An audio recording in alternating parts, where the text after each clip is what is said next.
नीति शतकम पर आधारित दूसरा पार्ट 101 श्लोक पूरे हो चुके हैं। अब परिशिष्ट पढ़ेंगे जिसमें 21 श्लोक हैं, उसका अनुवाद देखें। परिशिष्ट श्लोक संख्या 1 का अनुवाद। आलस्य मनुष्य के देह में रहने वाला बड़ा भारी शत्रु है। उद्यम के समान मित्र नहीं है। उद्यम करने से मनुष्य कभी दुख नहीं उठाता, कभी निराश नहीं होता। श्लोक संख्या 2 का अनुवाद। सारा महीतल एक ही वीर से पादाक्रांत होता है।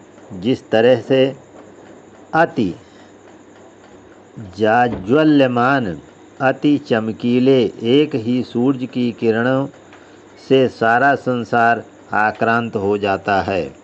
श्लोक संख्या 3 का अनुवाद। जब किसी का मुंह पिंड से कुछ खिला पिलाकर भर दिया जाता है, तब कौन मनुष्य बस में नहीं आ जाता। जब मृदंग के मुंह पर सूर पर आटा लेप कर बोहन लगा दिया जाता है, तो वह बहुत मीठी आवाज़ करता है। श्लोक संख्या 4 का अनुवाद। यदि संयोगवश संसार कमल विहीन हो जाए तो क्या हंस मुर्गे के जैसा कोड़े के ढेर को खरोंचेगा। श्लोक संख्या 5।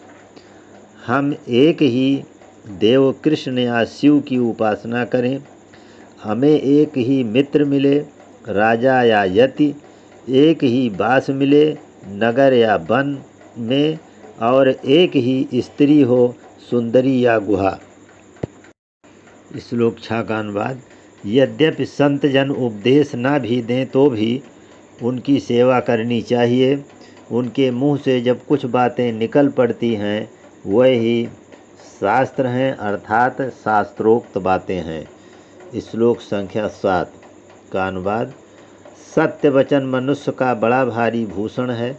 लज्जा स्त्री का, पतलापन कमर का, विद्या और क्षमा भी द्विजों का, सच्चरित्र तो सभी मनुष्यों का भूषण है। श्लोक संख्या 8 का अनुवाद। जिस तरह दर्पण में प्रतिबिंबित चेहरे को पकड़ना कठिन है, उसी तरह से स्त्रियों के हृदय को भी जानना कठिन है। उनके अंतःकरण का भाव जानना उतना ही कठिन है जितना पहाड़ पर की पतली राह का पता लगाना। उनका चित्त तो विद्वानों द्वारा ऐसा चंचल बताया गया है, जैसा जल कण कमल के पत्ते पर चंचल रहता है। सचमुच स्त्री दोषों के साथ साथ बढ़ती हुई उसी तरह भयानक है जिस तरह विषैले अंकुरों के साथ बढ़ती हुई लता होती है। श्लोक 9 का अनुवाद। हजारों नीच पुरुष हैं जो अपने ही भरण पोषण में व्यस्त रहते हैं। जो पराये हित को अपना हित समझता है, वही एक पुरुष सज्जनों में अग्रगण्य है। बड़वा नल अपने कभी नहीं भरने वाले पेट को भरने के लिए नदी पति।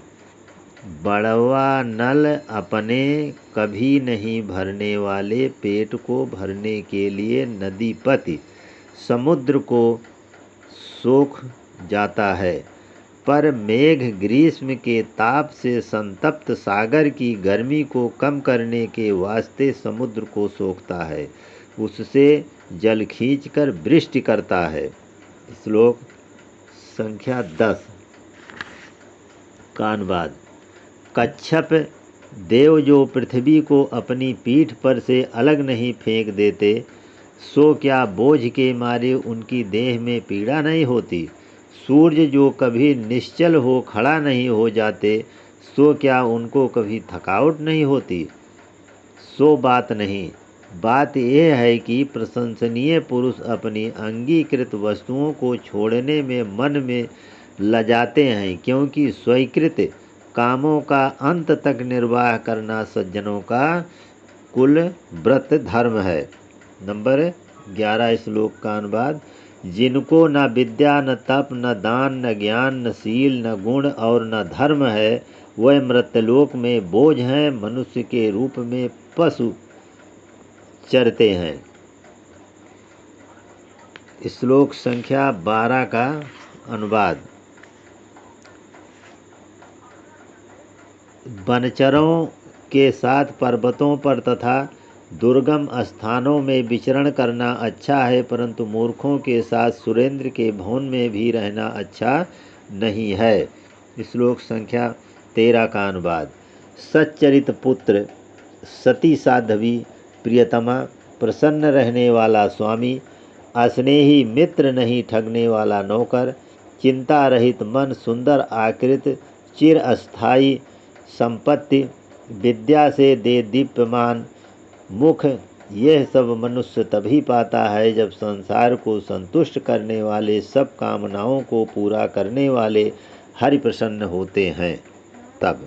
श्लोक 14 का अनुवाद। सब इंद्रियां वही, कर्म वही, अप्रतिहत बुद्धि भी वही और वचन भी वही रहता है, तो भी धन की गर्मी से रहित होने पर वही मनुष्य क्षण भर में ही दूसरा बन जाता है। कैसी विचित्र बात है। श्लोक संख्या 15 का अनुवाद।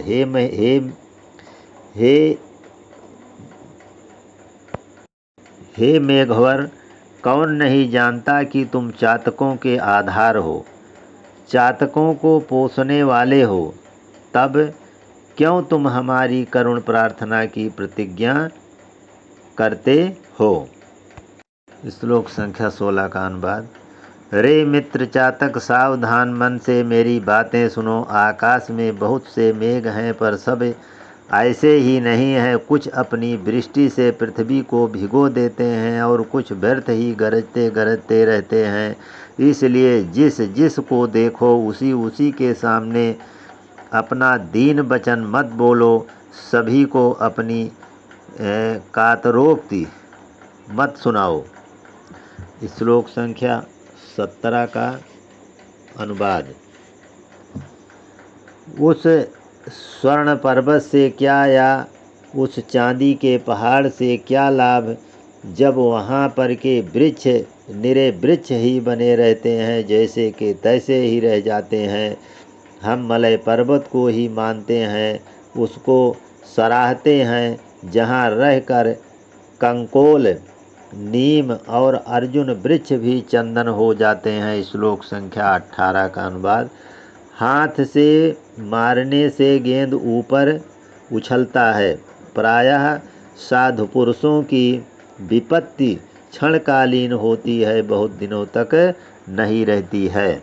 श्लोक संख्या 19 का अनुवाद।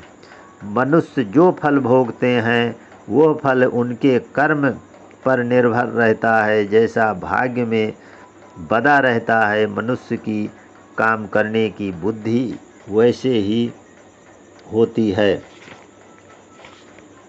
तो बुद्धिमान लोगों को चाहिए कि जो कुछ करें खूब सोच विचार कर करें। श्लोक संख्या 20 का अनुवाद। यदि करील के वृक्ष में पत्ता नहीं होता तो बसंत का इसमें क्या दोष। यदि दिन में उल्लू नहीं देखता तो इसमें सूरज का क्या दोष। यदि जल धारा चातक के मुंह में नहीं गिरती तो मेघ का इसमें क्या दोष। विधि ने जो ललाट में पहले ही लिख दिया है उसे कौन मेट सकता है। विधि का लिखा को मेटनहारा, तुलसीदास जी। श्लोक संख्या 21 का अनुवाद। जिस स्त्री की चिंता में सदा किया करता, जिस स्त्री की चिंता मैं सदा किया करता हूँ, वह मुझसे विरक्त रहती है। वो किसी दूसरे पुरुष को चाहती है। वह पुरुष भी दूसरी स्त्री से